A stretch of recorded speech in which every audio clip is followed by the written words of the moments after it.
Neemias capítulo 2. Livro de Neemias capítulo 2. Como falamos na aula passada, Neemias é um livro muito especial. Neemias é o livro que mais fala sobre liderança, que mais ensina sobre como um líder deve se comportar, como liderar bem, como gerir bem. Não é à toa que o nosso atual pastor, Juliano Sácio, escreveu um livro, Planejar e Realizar, baseado justamente no livro de Neemias. Nós vimos ao longo da história do povo de Israel, eles foram levados cativos por desobedecerem ao Senhor, e os seus inimigos, os babilônicos, os derrotam e os levam para lá.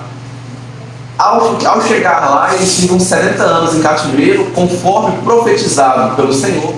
E após os 70 anos de cativeiro, Deus levanta Zorobabel, que era então governador na época, sátrapa, e ele leva a primeira parcela de judeus até lá. 150 mil, arredondando.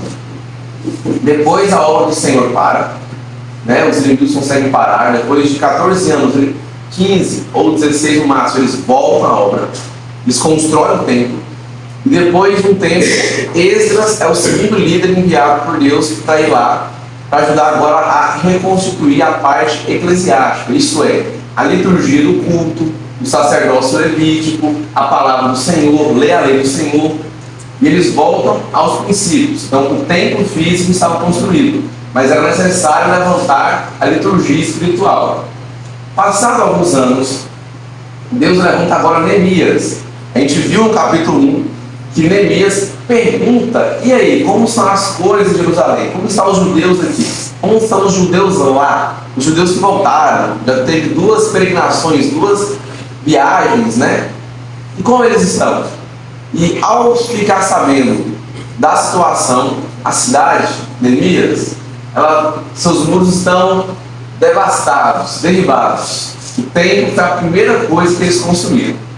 O mais importante, o templo do Senhor. Depois disso, era necessário construir também os muros, porque naquela época, uma cidade sem muros era uma cidade de defesa, era uma cidade sem proteção alguma, era uma cidade alvo fácil para os seus inimigos. E Neemias chora, ele fica triste, ele clama ao Senhor, e ele jejua, e ele ora, ele fica 4 meses nesse propósito de oração. E após passar esses 4 meses, entramos no capítulo 2, versículo 1. No mês de Nissan, o ano 20º do rei Artaxerxes, uma vez posto o vinho diante dele, eu tomei para oferecer e lhe dei. Ora, eu nunca antes estivera triste diante dele.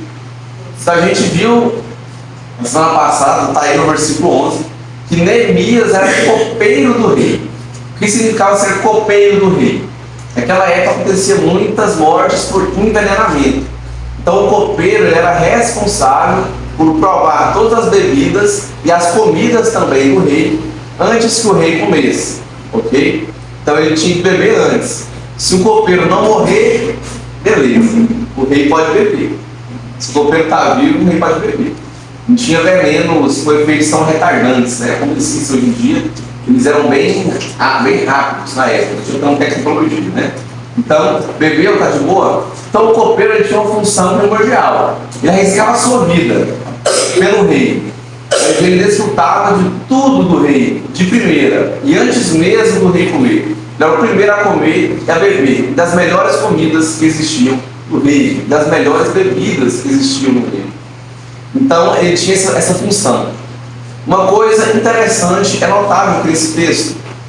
Neemias fica 4 meses. Neemias não fica triste apenas 4 meses após saber que os muros de Jerusalém estão derribados. Neemias ficou esses 4 meses triste. Mas por que o rei não notou que Neemias estava triste? Acredita-se que ele tinha um rodízio de copeiros. Até mesmo se vai que morre, Aí até fazer um concurso para encontrar outro, até morre demais. Então acredita-se que tinha vários copeiros. Então fazia um rodízio. Então o rei não tinha notado que Neemias estava triste ainda, porque o rei ainda não esteve na presença de Neemias durante esses 4 meses. Então é bem provável isso, que ele possa ter provado dos vinhos, da comida do rei antes mesmo de estar na presença do rei nesse período de 4 meses. E isso veio de Deus. Isso veio de Deus. Em todo tempo, em cada detalhe, nós vamos ver o agir de Deus. E grave bem isso, nós vamos chegar nessa parte. Neemias atribui único e exclusivamente ao Senhor o seu sucesso. Neemias atribui único e exclusivamente ao Senhor o seu sucesso. Ele não atribui seu sucesso ao fato de ele ser um copeiro e estar próximo do rei. Ele atribui seu sucesso a uma astúcia, a um poder de convencimento, a uma lábia, a uma eloquência para convencer o rei a atender o seu pedido. Ele não atribui seu sucesso ao fato de ele ter ficado triste na presença do rei e ter alcançado um favor ali do rei, espécie de misericórdia. Ele não atribui seu favor a isso, a essas coisas, e nem ao próprio rei. Ele atribui seu favor único e exclusivamente ao Senhor. Nós vamos chegar no versículo que será o nosso versículo chave aqui desse capítulo. Então ele nunca tinha estado triste antes diante do rei. Isso veio de Deus. Não tome isso como espécie de drama, como uma forma de tentar manipular o rei. Até mesmo que na época, estar triste na presença do rei significava morte. As pessoas do palácio real eram proibidas de se apresentar diante do rei tristes. Quando você estava diante do rei, primeiro, você tem que ter uma certa reverência. Você não fala para o rei de qualquer jeito. Ó rei, viva eternamente. Então você fala o que você quer falar. Para falar com o rei tinha que autorizar que você falasse. Inclusive, até mesmo a esposa do rei, a rainha, era assim. Quando o rei estava no seu posto de rei, sentado no seu trono, ele tinha que levantar o cetro, ou abaixar, depende de cada reinado, como um gesto de, tudo bem, pode falar o que você vai falar. Antes disso, não. E as pessoas do palácio eram proibidas de se apresentar tristes na presença do rei, para não entristecer o rei, para se apresentar felizes diante dele. E Neemias não se contém, ele não consegue. Então tem muitos dias que nós estamos assim, a gente tenta se apresentar feliz diante das pessoas, mas tem dias que a gente simplesmente não consegue. Tem dias que a tristeza é muito grande e a gente não consegue esconder atrás de um sorriso no rosto daquilo que a gente está passando. Isso é normal. Isso é normal. Vocês têm motivos, nós temos motivos para chorar, assim como Neemias teve. Chorar pelo povo e chorar por si mesmo também. Mas tudo bem. Tentem-se sempre apresentar diante do Rei dos Reis, nosso Senhor. Não somente alegres e felizes, mas tristes também. A gente vê o contraste entre o Rei dos Reis e um rei humano. Diante do rei humano, apenas a alegria era aceitável, apenas a felicidade. Agora, diante do Rei dos Reis, Neemias apresenta triste, jejuando, contrito. Ele se apresenta triste diante de Deus. E Deus atende a sua oração. E Neemias entende que a suposição de copeiro, o rei, tudo isso foi apenas um meio para Deus agir. Ele entende que Deus teria agido independentemente da posição política do cargo dele, independentemente se o rei ajudasse ou não, porque é Deus que comanda a história. Quando Deus quer, Ele simplesmente faz acontecer. Deus pode fazer, literalmente, aparecer uma comida aqui do nada, se você estiver com muita fome. Mas Ele não age assim. Deus toca o coração de alguém para chegar e lhe dar um alimento. Ou de várias pessoas para lhe darem uma oferta. E juntas você consegue então comprar o seu alimento. Isso é, Deus utiliza os meios naturais para fazer o sobrenatural. Deus não utiliza apenas os meios extremamente sobrenaturais. É fogo no céu, é raio. Não. Deus usa o simples. Deus usa pessoas. E nós vamos ser pessoas usadas por Deus também.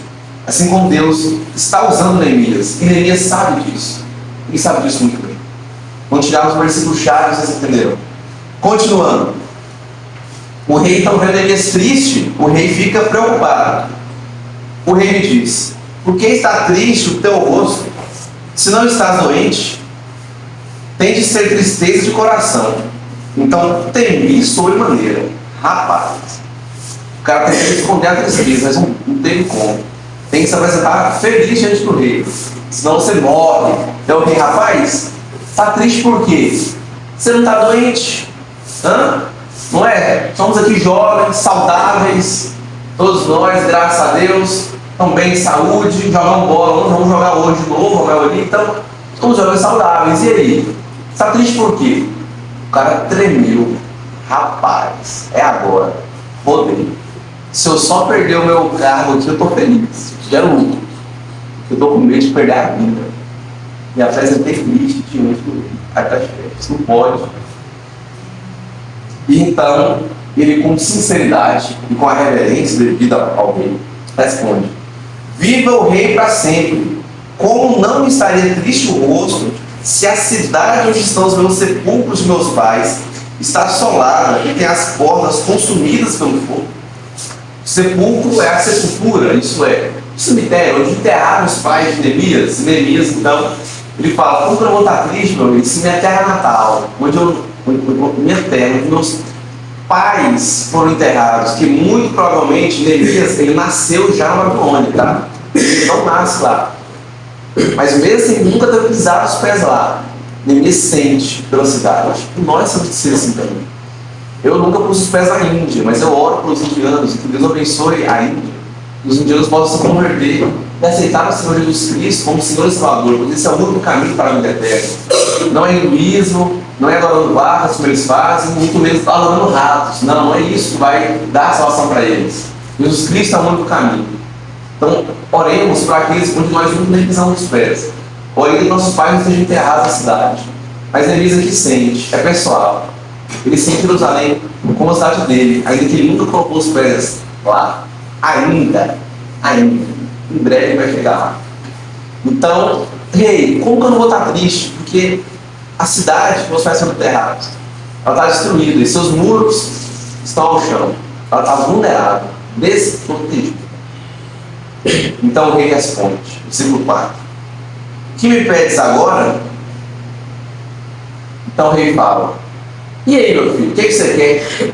Como eu posso te ajudar? Estou aqui, disposto a te ajudar. E Neemias, então, com medo, mas com sinceridade, ele abre o coração e fala para o rei. O rei se compadece, ele não se enfurece. Muito provavelmente o rei gostava muito de Neemias, e essa construção desse relacionamento entre Neemias e o rei já veio do Senhor de muito tempo. Irmãos, muitas relações humanas que nós temos uns com os outros, é Deus nos preparando para levar o evangelho a essas pessoas. Deus preparando algo bom para o seu reino, algo bom para nós.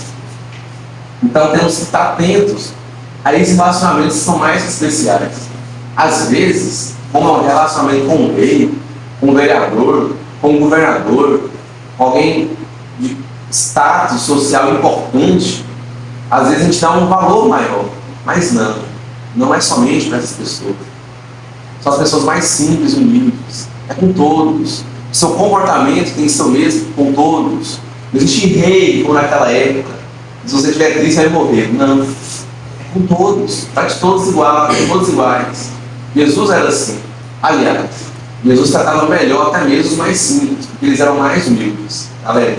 O rei Artaxerxes aí, que ele era Pedro, ele era temente ou ele era um rei pagão? Era um rei pagão, mas muito provavelmente ele ouviu falar de Deus. É porque o que acontece? Esse é Artaxerxes segundo, tá? Só para lembrar. Então, mesmo filho. Aquele é o primeiro, esse é o segundo. Tem vários reis. Vou mandar depois uma listinha do você ver. Então, ó, dessa época. Na época, assim que Dário assume que a Média Pérsia derrota a Babilônia, a gente encontra o cilindro de Dário, né? Que o documento não deve ser utilizado para a gente ler na DVD, onde lá mostra que uma das primeiras coisas que a Pérsia e a Média faziam, quando eles dominavam o local, era libertar aqueles que a Babilônia manteve cativo, para que eles possam cultuar os seus deuses. Por quê? Porque os persas, eles eram, onde hoje é o Irã, né? Terra onde hoje é o Irã, está em guerra nos Estados Unidos, eles eram politeístas, isso é, acreditavam em vários deuses. Então na cabeça deles funcionava o seguinte: eu prendi, tem lá o Vitor e o Cezinha, que adoram uma certa divindade, tem aqui a Camila e a Ana, que adoram uma divindade, tem a Jéssica, então, que adoram uma terceira divindade. Mas eles mesmos têm várias outras. Então, na dúvida, eu não sei quão poderosa é a divindade deles, eu vou mandar eles embora para que eles cultuem essas divindades, para que a ira delas não venha sobre o meu reinado. Essa é a cabeça deles, a lógica deles. Então, praticamente, todos os reis eram desse jeito. Exatamente, era nessa pegada. Então eles tinham essa mentalidade. Era comum isso. Tanto que a Artaxerxes era ciente das duas ligações que aconteceram. Porém, aí vem aquele debate teológico na Êxodo 1. Será que Dário, ele tinha um temor a mais? Será que Dário enxergava Deus apenas um Deus, como eu mencionei aqui? Um Deus que não existe, um Deus de barro, né? Um Deus de argila?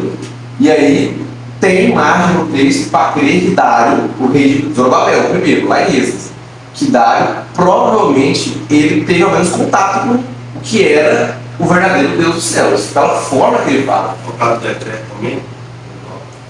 Isso, o decreto dele, ele fala. Então, ó, e o decreto é lido novamente depois, né? No próprio Efésios, o decreto aparece de novo. No capítulo 1, depois tem no capítulo 3, se eu não me engano, 3 ou 4, por aí. Ele relê o decreto, então, muito provavelmente. Então, Artaxerxes, não temos muito o que analisar para saber se Artaxerxes era temente ao Senhor. Mas uma coisa é fato, ele acreditava, no mínimo, que Deus existia, ele nem fosse como várias outras divindades. Porém, essa crença não é correta. A gente crê que ele é o Senhor dos exércitos, Deus do céu, o único Deus vivo, o único Deus verdadeiro. Os outros deuses são todos falsos. Então não tem elementos suficientes para pensar nisso. Mas eu pendo mais acreditar ainda no monoteísmo, no politeísmo, querendo ou não, que era mais cultural. Mas Deus, às vezes, ele prepara as pessoas que ele vai usar. E Artaxerxes ele vai ser usado por Deus. Assim como ele fez com o próprio Nabucodonosor, por exemplo, Babilônia. Antes de Deus usar Nabucodonosor para conquistar todo mundo, Deus tratou com Nabucodonosor. Todo mundo conhece a história, Nabucodonosor foi igual um bicho, cara. Foi igual um bicho lá. Até que então ele clamou ao Senhor, se converteu e aí sim ele foi utilizado por Deus para dominar, né, todo o reino. E Deus falou que entregar Jerusalém nas mãos dele. Vou com raiva de Jeremias falar isso, inclusive. Jeremias, cala a boca. Como você pode falar um negócio ruim desse? Tem gente que assim, não gosta de notícia ruim, gosta, pode ser uma, né? Mas o que Deus pede para falar tem que ser falado. Doe quem doer, tem que ser falado. É a verdade, é a palavra de Deus, Deus falou. E deixa eu falar para vocês, meninos. Às vezes é necessário doer como nunca para não doer nunca mais.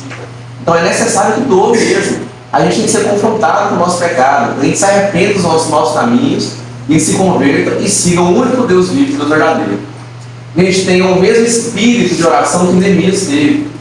A gente vê aqui que Neemias ele faz uma chamada oração relâmpago. E a gente vê que na Bíblia é comum esse tipo de oração. Não é apenas aquela oração que você vai para o seu quarto, fecha a porta, como ele nos ensinou, né? Sentido de segredo. Você fala com Deus sozinho, oração ajoelhado, com toda a reverência ao Senhor, que merece toda a reverência, claro. Mas a gente vê que as orações relâmpago, elas são valorizadas. Aquela oração que você faz no ônibus, ou no caminho até a sua casa, ou indo à padaria comprar um pão. Aquela oração que você faz na fila de um mercado. Aquela oração que você faz às vezes até de olho aberto, né? Não é nem fechar o olho rapidinho. Uma oração relâmpago. Papo de menos de um minuto, 30 segundos ou 15 segundos que seja. Aí você fala com Deus. Você monta na sua moto, entra no seu carro, sobe sua bicicleta. E já pede segurança. Senhor, abençoe minha viagem, que ela seja tranquila. Abençoe, Senhor, cada centímetro dessa rodovia, que eu ande bem, que eu chegue bem onde eu quero chegar. Essas orações relâmpago são muito comuns no livro de Neemias. Tem várias e várias delas. Então se prepare para me falar, essa aqui é uma das famosas orações relâmpago. Se prepare, tem várias. Porque quando esse diálogo Neemias com o rei, o que está triste? Você não está doente? Eu não poderia estar alegre porque eu estou triste na minha cidade onde meus pais foram enterrados. Seus muros estão as ruínas. É verdade, Neemias? Então o que você quer, meu filho? Como eu posso te ajudar? O que você me pede? E antes de falar qualquer coisa, o versículo 4 diz, Neemias, então orei ao Deus dos céus. Neemias fala assim, ei, rei, já que o senhor perguntou, espera só uns 3 dias que eu vou ali, eu vou orar, vou falar com Deus. Aí eu volto, a gente congela o tempo, né? Se eu volto, faz essa mesma pergunta e eu te dou a resposta. É claro que não. No meio do diálogo, Deus, ele rapidamente fala com Deus. No meio de uma conversa. Então a gente vê que é possível falar com Deus até mesmo em uma conversa. Às vezes, você está conversando com alguém, a pessoa está querendo um aconselhamento, ela desabafa com você. Às vezes você não sabe o que fazer, o que falar. Nesse momento, quando a pessoa está falando, faça uma oração relâmpago. Senhor, abençoe a vida dessa pessoa, abençoe ela nessa área. Senhor, dá-me sabedoria para aconselhar essa pessoa da melhor maneira possível. Eu sempre faço essa oração. Então, todas as vezes que vocês não estiverem falando comigo, eu sempre faço essa oração relâmpago. Eu sempre clamo sabedoria ao Senhor para as próximas palavras que serão ditas por mim enquanto eu estou ouvindo você. Oração relâmpago dos Neemias é muito importante no nosso dia a dia. O Neemias ora ao Senhor. Oração rápida. E o que acontece depois disso? Versículo 5. E disse ao rei: se é do agrado do rei, e se o teu servo acha mercê em tua presença, peço-te que me envies ajudar a cidade dos sepulcros do meu pai, para que eu a reedifique.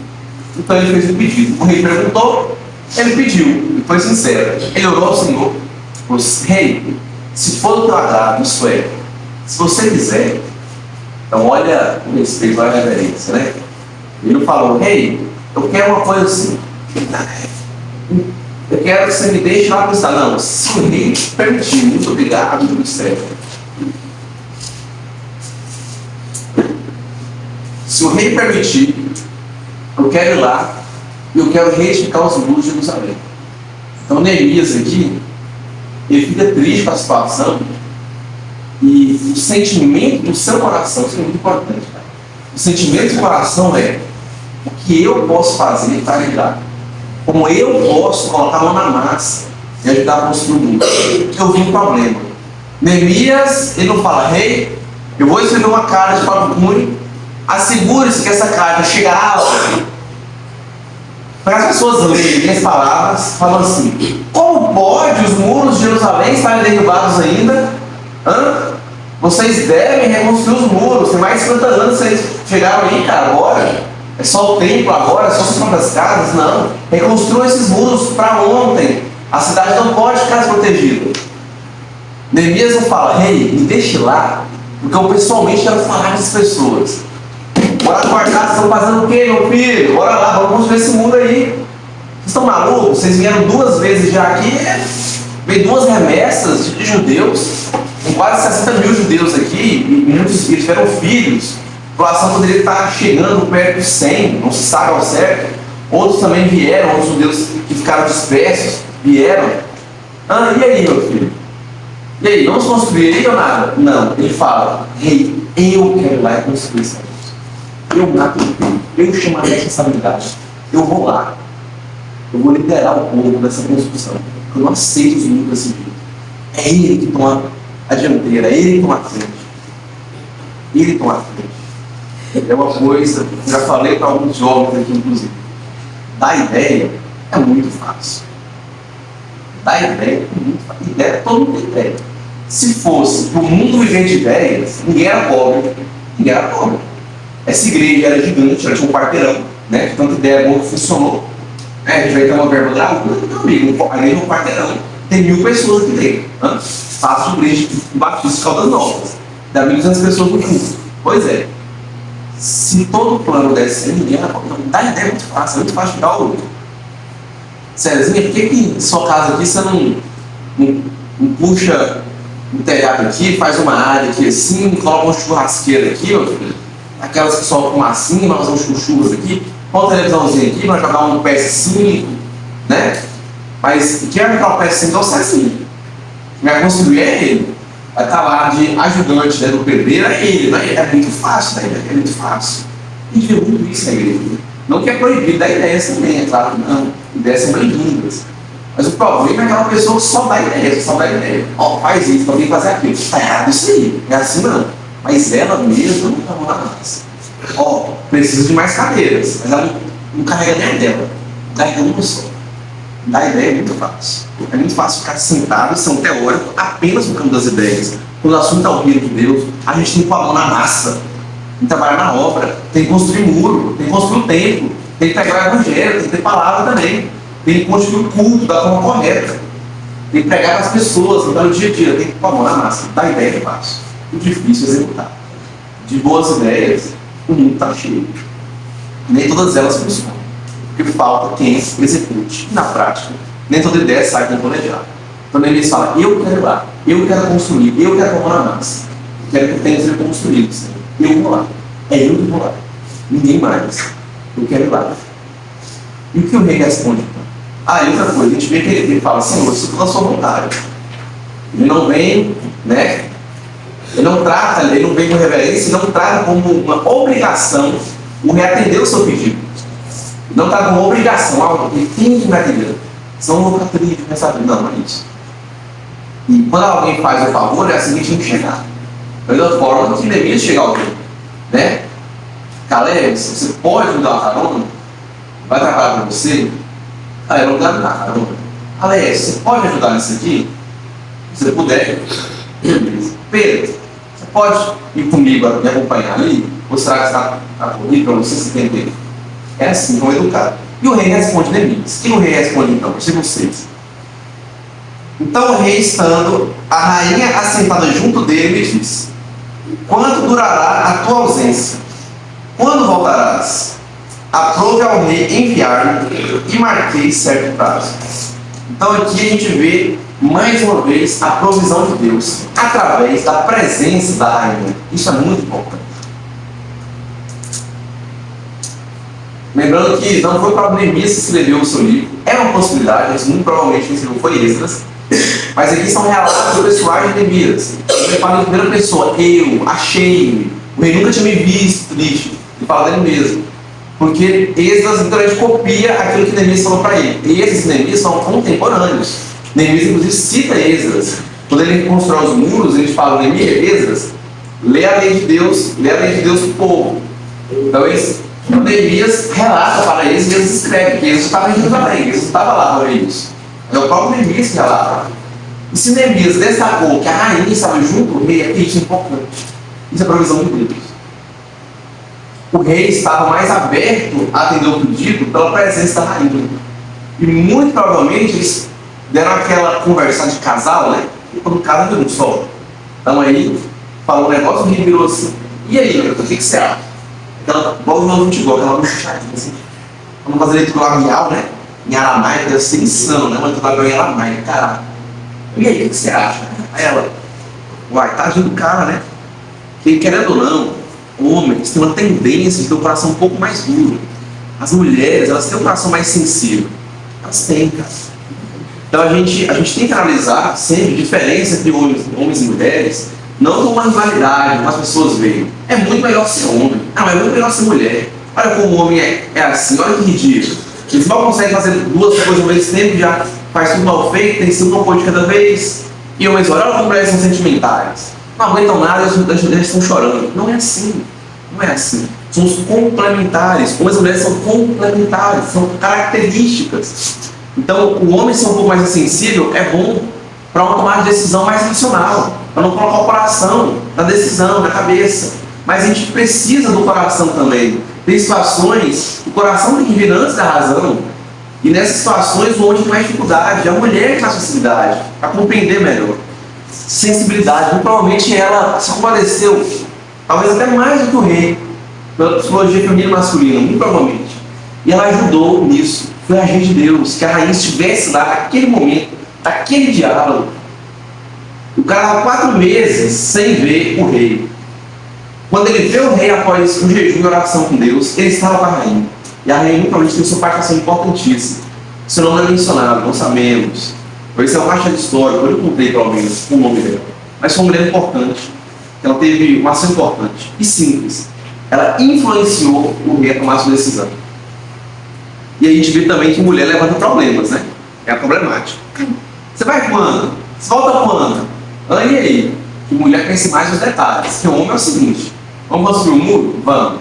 Vai usar quanto de massa? Quantas pessoas? Quantos dias de serviço? Pronto. Só isso. Não mais muita coisa não.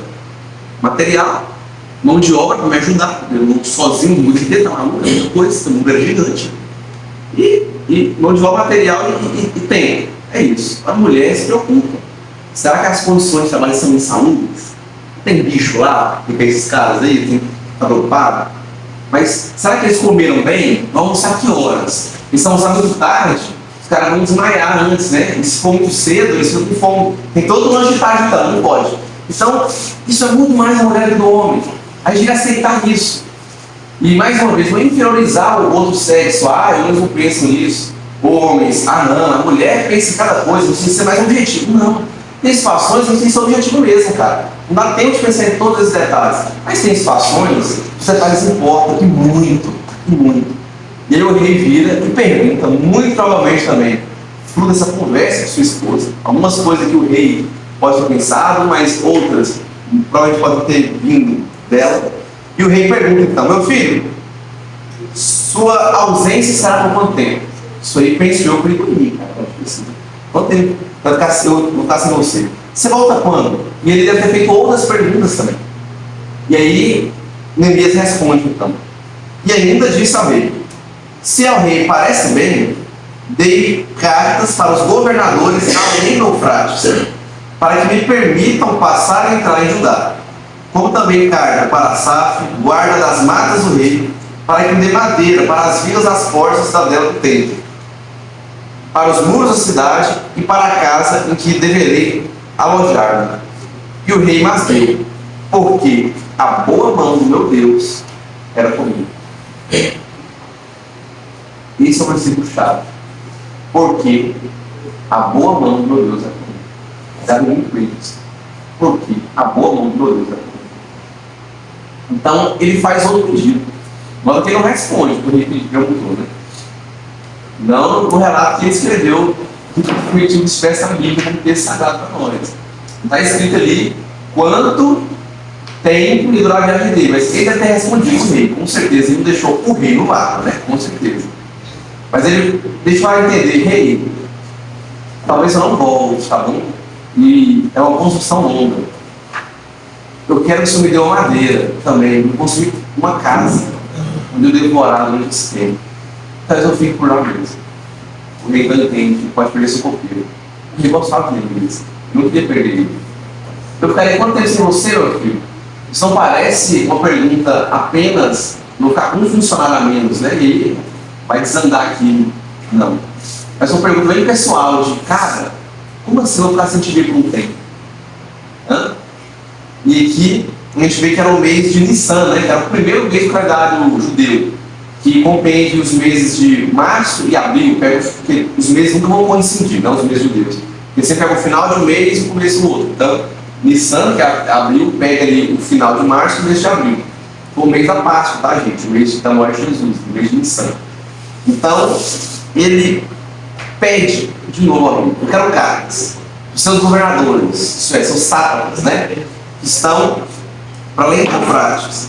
E aí, no seu chefe, ele destaca quem são esses povos. O pessoal que estava na Palestina, né? Os sírios, os antigos territórios dos filisteus, os amonitas, os moabitas, os edomitas, os fenícios e alguns árabes também estavam naquela região.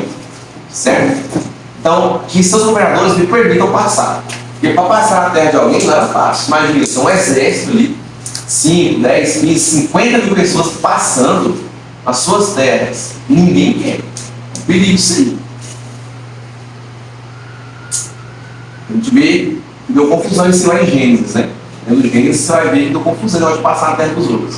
Então, guerra, literalmente. Então, ele pede permissão. E ele pede uma segunda permissão. Asaf, que comandava as matas, isso é, as florestas foram protegidas pelo Senhor também, cara. Olha que coisa interessante. Até ele permite que eu explore um pouco das florestas, eu pegue a madeira correta para poder construir os muros de Jerusalém. E o rei concedeu. Mas por que o rei concedeu? O rei concedeu os pedidos porque Neemias era amigão do rei, porque Neemias puxava saco do rei, porque Neemias era funcionário do rei, estava próximo a ele. Porque Neemias ficou triste na presença do rei, foi porque Neemias usou de palavras eloquentes para convencer o rei. Foi apenas porque a esposa do rei estava lá e ajudou? Foi por isso? Não. Neemias fala, porque a boa mão de Deus estava comigo. Que versículo?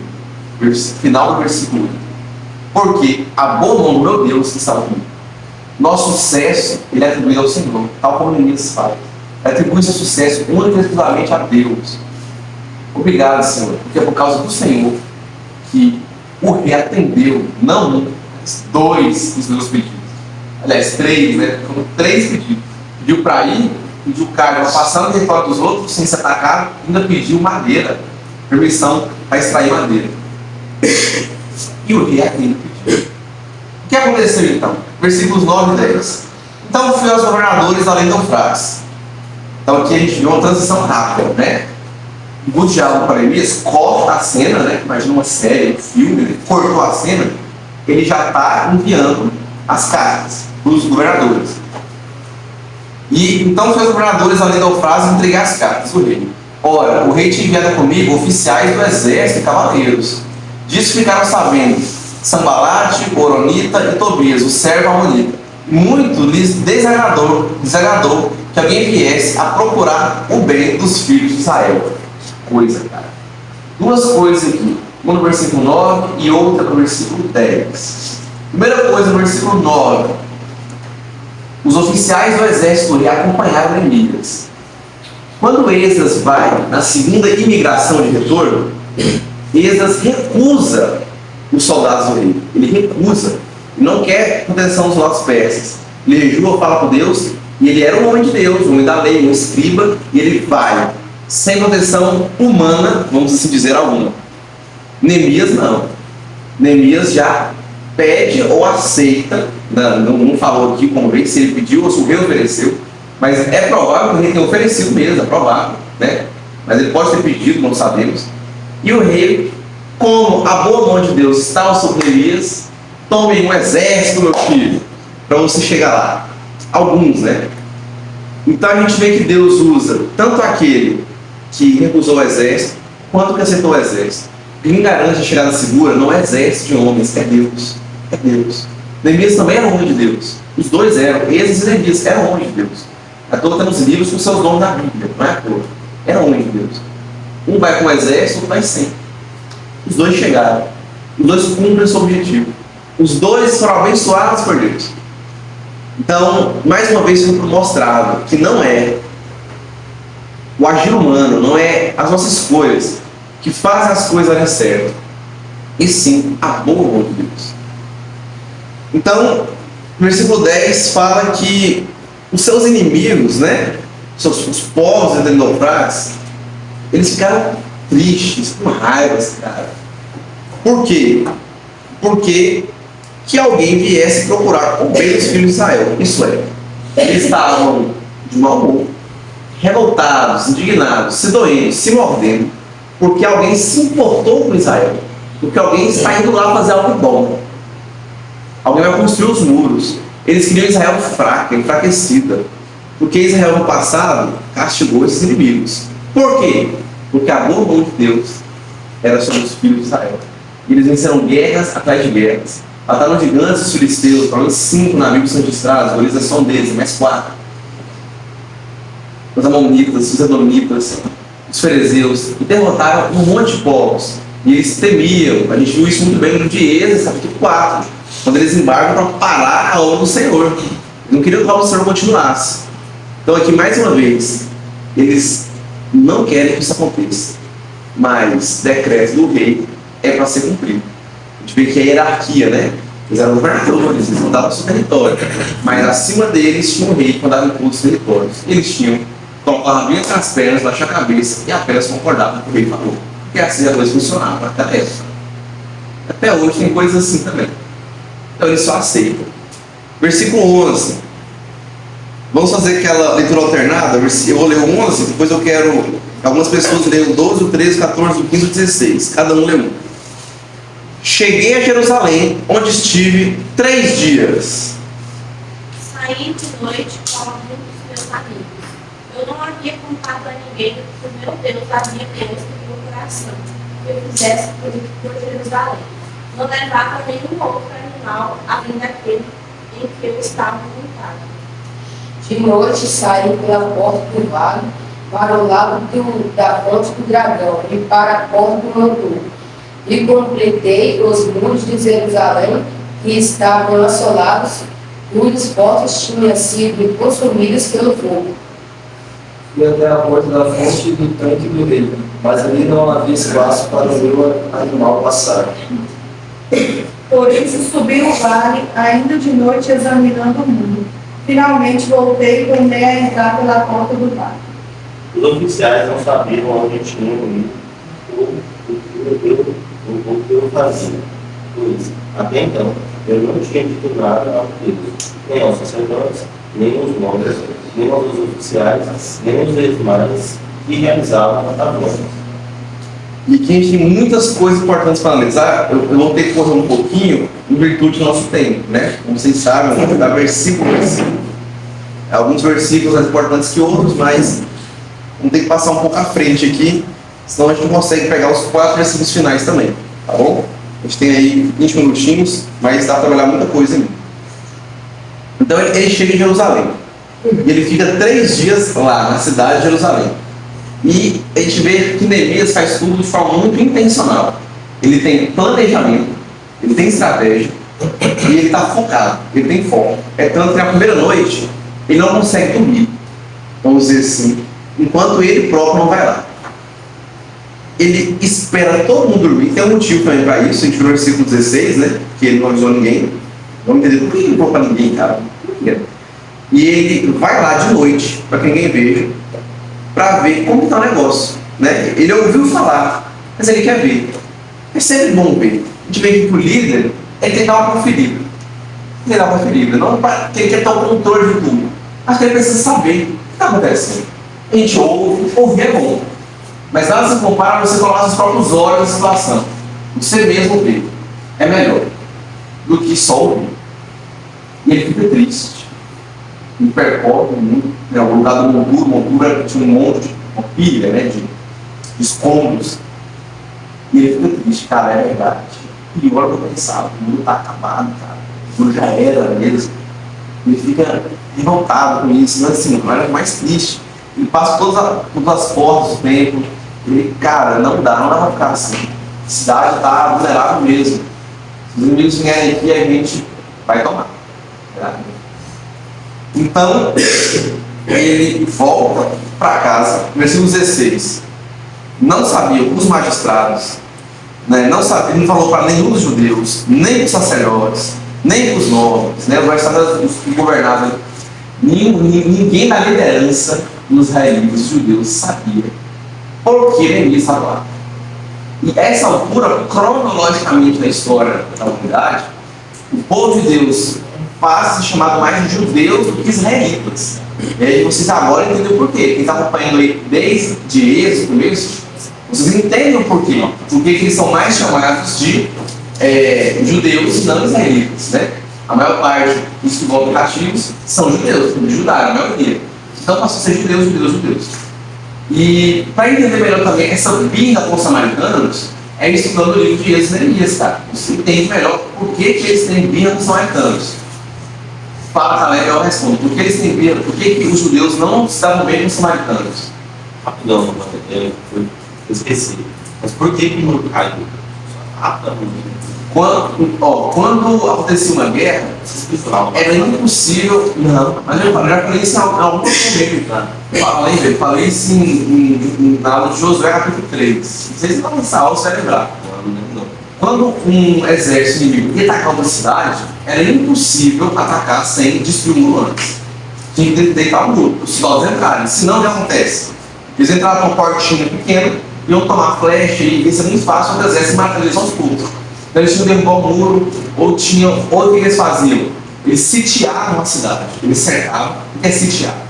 Os inimigos acampam, fazem acampamentos, e ninguém passa. Então eles não vão receber comida dos povos e nem enviar. O que acontece? O povo vai comer, vai acabar o estômago de dentro e vai passar fome. O povo morre de fome. Para obrigar os soldados a saírem dos seus muros e lutar. Para pegar o sítio. Entendeu? Então, quando a área é cercada, eles tinham que atacar antes de acabar os seus mantimentos, os recursos. Eles iam morrer de fome. Pior do que é a fome deles, né? Poxa. Então, assim, eles saíram, e todo o povo ia perecer. Ou, como a gente vê lá em Josué capítulo 3, bem como Josué lutaram em Jericó e as muralhas, viram? Antes de Deus dar a vitória, Deus derrubou os muros. Antes eles derrubou, acabou. Os caras deitaram nosso muro aqui uma noite, perdendo, perecendo, não acontece não. E daí, mas por Deus derrubou. Então, tinha que derrubar os muros. Então, quando você está pensando na mentalidade de atacar, seu alvo é o muro.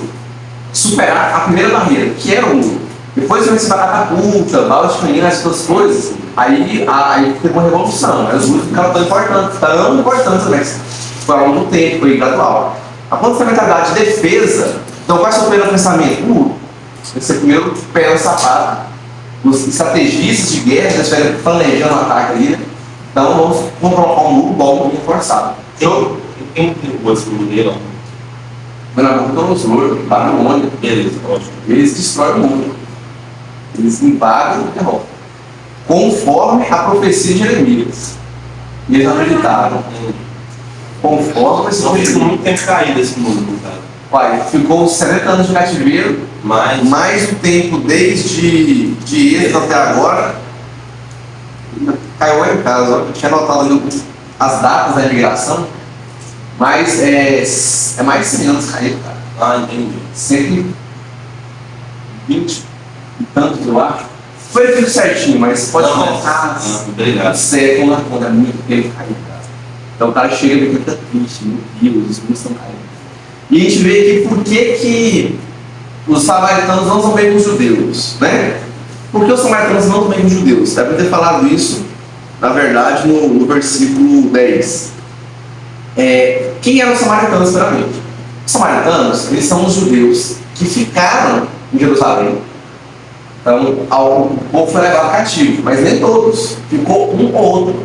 Tinham de remanescentes, então sobraram. Sobrou um ou outro.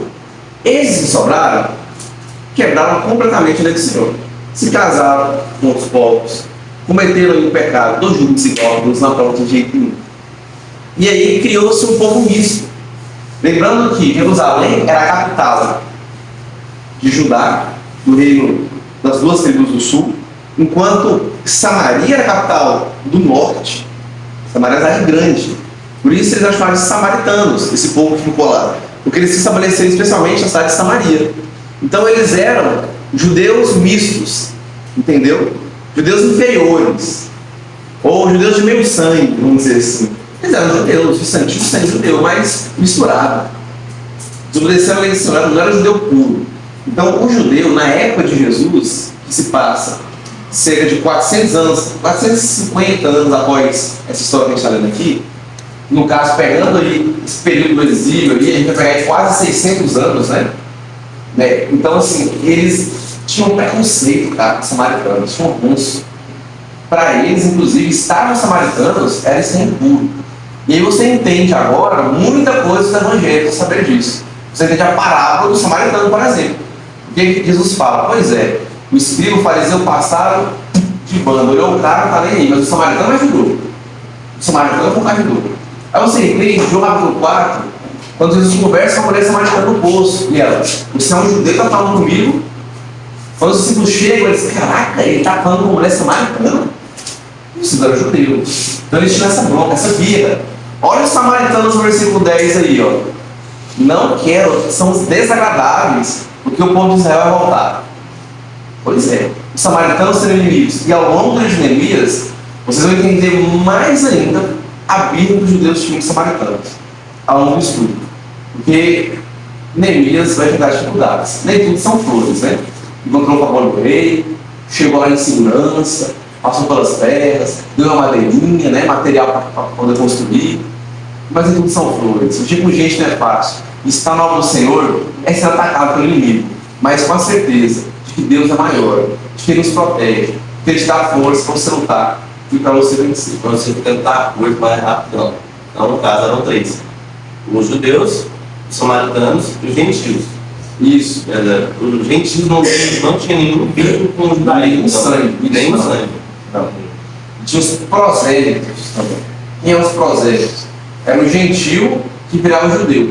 O gentil adepto ao judaísmo. Que também era interiorizado. É tipo assim. Mas não era samaritano. Não, era gentil, mas gentil adepto ao judaísmo. Samaritano só era. O gentil mesmo é aquele que não cria na fé judaica. Não cria no Deus dos céus. Mas não tinha o sangue, Não tem sangue. judeu. Não tem O samaritano, para ser samaritano, querendo ou não, ele tinha que ter um pouco do sangue de judeu. Isso. Mas também existe uma dependência geográfica. Isso é, eles moravam num certo local. Por exemplo, se um judeu mudasse para a Espanha, né? E casasse com alguém lá e tivesse um filho, ele não seria Mais um judeu. samaritano, não seria samaritano, não seria judeu. Se for pai, se o homem for, se o pai for judeu, vai ser judeu, se for a mãe, não. O pai vai passar a descendência, Aham. entendeu? Não entendi. Show? Então tinha uns prosélitos. Na cabeça do judeu é mais ou menos assim: você chegou agora, não tem muito isso nas igrejas, você chegou agora, você não sabe nada, não. Mas não tem essa espécie de não, eu estou aqui há 5 anos. Não, eu tenho 15 anos aqui nessa instituição. Então o pastor enfrenta isso, né? O pastor ele sempre muda de igreja em igreja, fica 5 anos de igreja, fica 10. Então toda igreja que o pastor chegar vai ter um irmãozinho que tem, não é 5, é 50 anos naquela mesma igreja. Não, pastor, não chegou agora, calma aí, devagar. Então esse sentimento de se achar superior, de ter mais tempo, não faz sentido. É coisa de judeu. Coisa de orgulhoso. Tá? Não faça isso não. O cara é novo convertido, não, você chegou agora, calma aí. Então, tem coisas que sim, você chegou agora. Realmente, tem coisa, calma aí, meu amigo. Ó, entende como funciona a coisa, vamos lá. Né? A pessoa tem que ter uma certa humildade também. Mas você não tem que se sentir superior, porque estou aqui há mais tempo. Você não está mudando de cidade, chegando agora, na igreja também. Né? A gente tem que ser aberto. A gente aprende muito com esse preconceito que Deus tinha, até mesmo com eles próprios, né? Para não replicar isso, como um mau exemplo que não deve ser seguido, certo? Então, para a gente finalizar a nossa lição aí, versículos 17 a 20. Mas antes, versículos 17 a 20, uma coisa não pode passar despercebida aqui em hipótese alguma, nem que a gente não leia os versículos 17 a 20, cara. Neemias não fala nada para ninguém. Por quê? Porque Neemias vai calar. Né? Você está lendo ali sozinho, isso dá um conceito teológico, de teologia, tá, gente? Faça as perguntas certas para o texto. As perguntas certas geram as respostas certas. Responda. Por que Neemias não falou nada? Ele não falou nada para ninguém, não precisa nem para ninguém. O judeu ninguém sabia, ninguém mesmo. Ele vai sozinho, só ele sabia. Por quê? Para não colocar o plano a perder. Questão de confiança. Não era o momento. Neemias teria que falar em algum momento, mas não era o momento de falar. Alguma coisa poderia acontecer se ele falasse. Ele teria alguma coisa. A gente vê aqui que tem coisas que o líder tem que guardar para ele mesmo, até o momento certo. Tem coisas que não devem ser ditas ainda. Não é o momento de falar. Primeiro ele foi lá, ele verificou como é que estava. Por 3 dias em Jerusalém, sondando, para depois, a gente vai ver o que acontece, para depois ele falar. A gente vai ver isso no texto. Então primeiro ele guarda para si. Ele não confia nas pessoas, ele tem, ele fica preocupado. Só ele sabia que ele ia ter Só ele. Então, E o rei. então a conversa dos dois foi em particular, ele do rei. E a rainha. Não foi tipo No palácio. Provavelmente ali o rei estava no almoço, no jantar. E o seu copeiro estava ali. A rainha, ele estava comendo. Ou um lanche, alguma coisa assim. O lanche só já era almoço. Um banquete. Porque aí não ia ter sentido dele esconder que os soldados estavam com ele. Também. Ah, entendi. Neemias provavelmente estava com medo de algum vazamento. Né? De falar com as pessoas e elas falaram para outras. Então, assim, só que Neemias vai ficar com o segredo para sempre. Ele vai falar, tem que ser falado, obviamente. Mas até o momento certo ele segura, ele não fala. Isso é importante. Versículos 17 a 20. Então lhes disse, depois de lá, ele fala: estáis vendo a miséria que estamos? Jerusalém é assolada e suas portas queimadas. Vinde, pois, e retifiquemos os muros de Jerusalém e deixemos de ser opróbrio. Opróbrio é vergonha, tá? Não deixamos de ser uma vergonha nas nações. Uma cidade sem muros é uma vergonha. É uma vergonha. Somos algo fácil para nossos inimigos. Isso é uma vergonha. Uma desonra. Então, vocês estão vendo isso aqui? E aí ele fala. A gente vê aqui uma sabedoria muito grande de Neemias. Um dos motivos também de não ter falado antes, até mesmo com os líderes que iam ajudar ele na construção.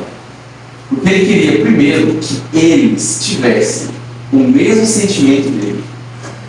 Então, primeiro, ele olha, depois eles vão lá, ele está falando isso lá. Vocês estão vendo aí? Porque existem coisas, meninos, que a gente tem que esperar, primeiramente, despertar das pessoas.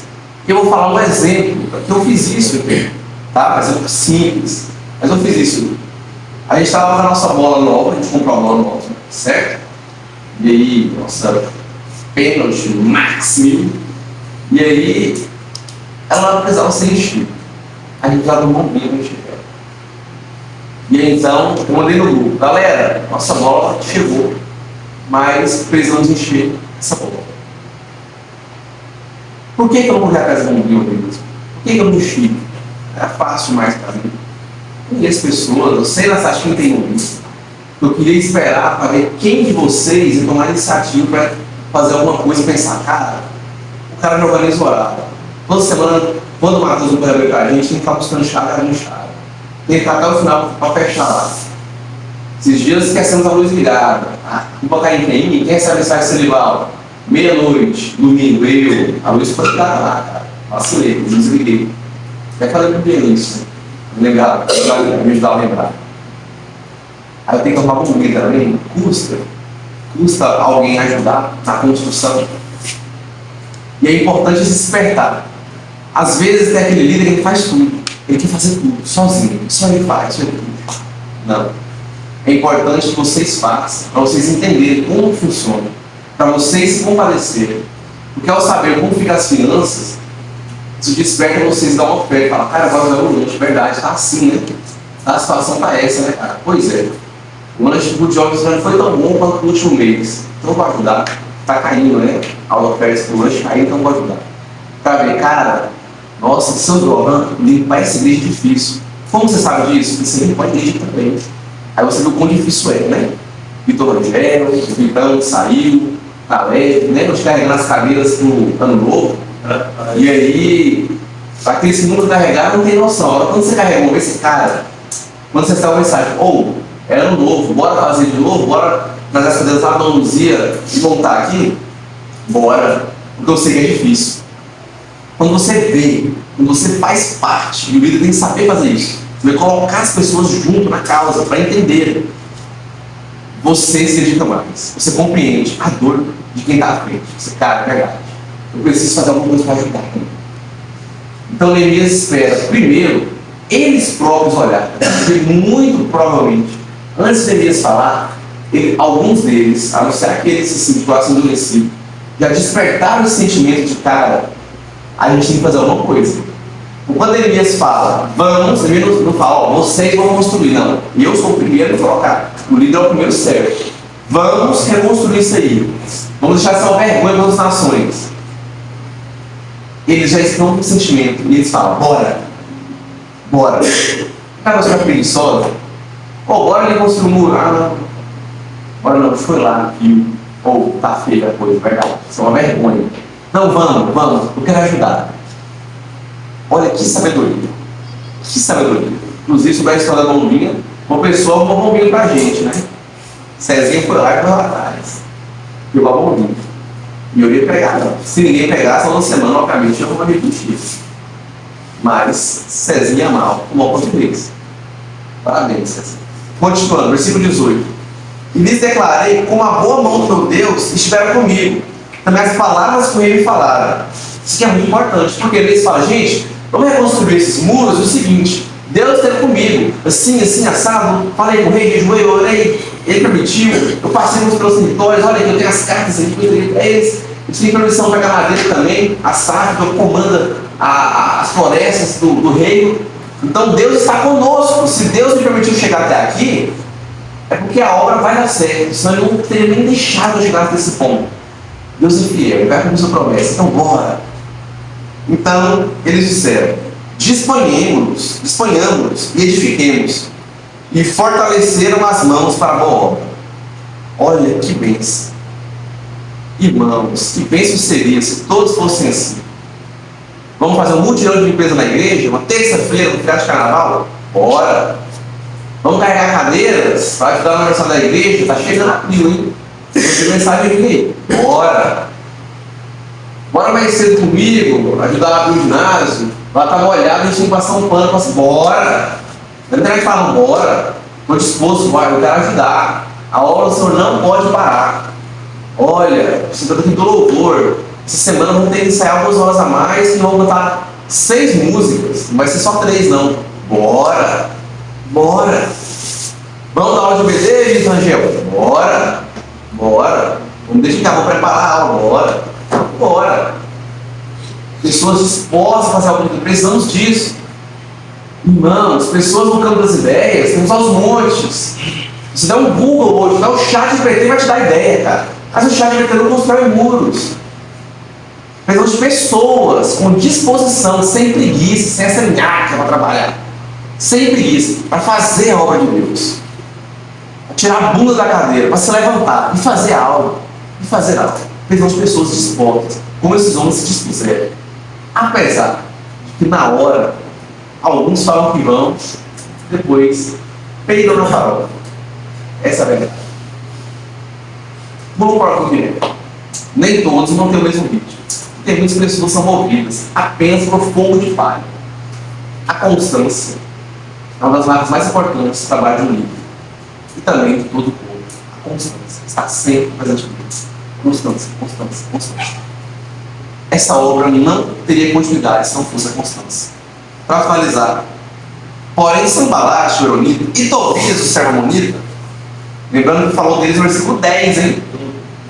Eles discordaram, né? Olha lá. E Gesem, o arábio, quando souberam, zombaram de nós, nos desprezaram, disseram: que é isso que fazes? Quereis rebelar-vos contra o rei?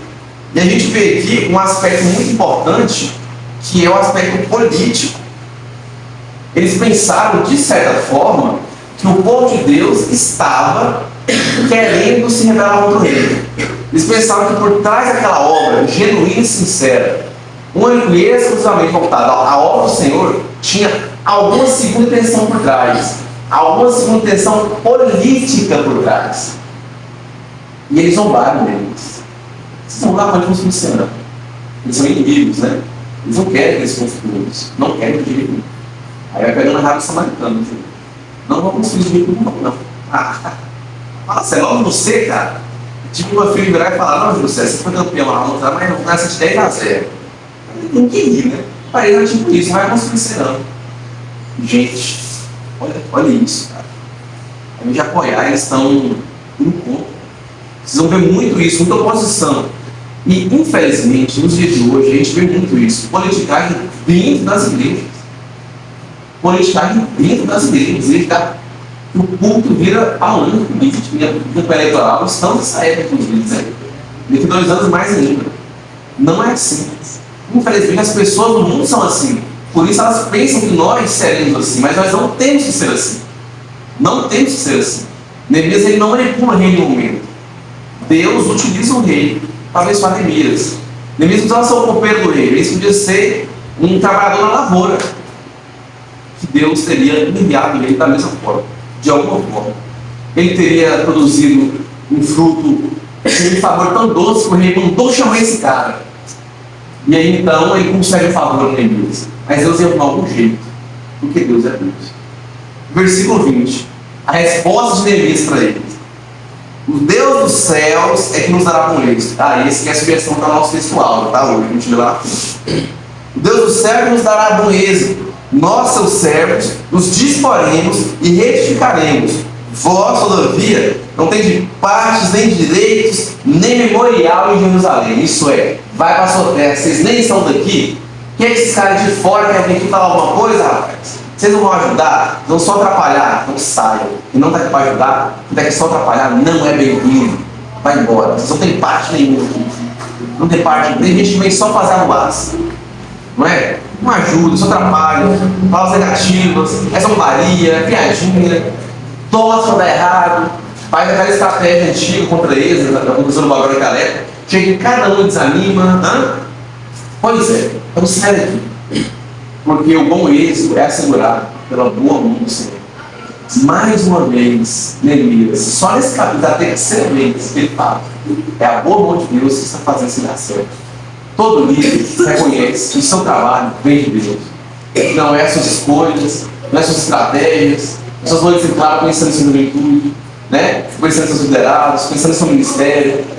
Não é a forma que ele faz, não é um investimento financeiro, não é metodologias, e sim Deus. É a boa mão de Deus que abençoa. Pela boa mão de Deus, nossa juventude forte, graças ao Senhor. Pela boa mão de Deus, nossa igreja, uma igreja cristocêntrica, bíblica e teológica. É que uma boa mão do Senhor. A gente atribui o mérito a mim, nem a pastor Yolanda, nem a ninguém. O mérito é de Deus, é a boa mão de Deus. Mas Neemias atribuiu uma responsabilidade a eles e ao povo. Assim como a responsabilidade é minha e é de vocês, é nossa.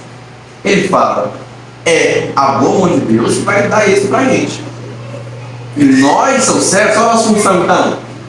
Nos dispor, estar à disposição de Deus, como servos, se dispor para servir ao Senhor.